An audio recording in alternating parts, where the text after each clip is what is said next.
We are right here on the scene, and you can see that most of the work is off to the shoulder. As you mentioned, both lanes are open and they're using this front loader to again clean it up.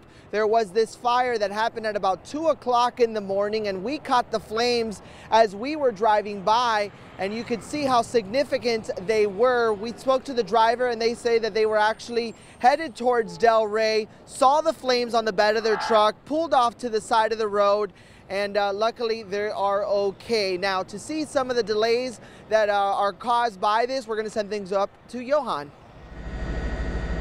And from the ground to the air, Andrew, showing you that cleanup stage is good news. Both lanes open southbound Florida Turnpike, just north of Indiantown Road. Stick with it. Give yourself 10 extra minutes. You'll get through it.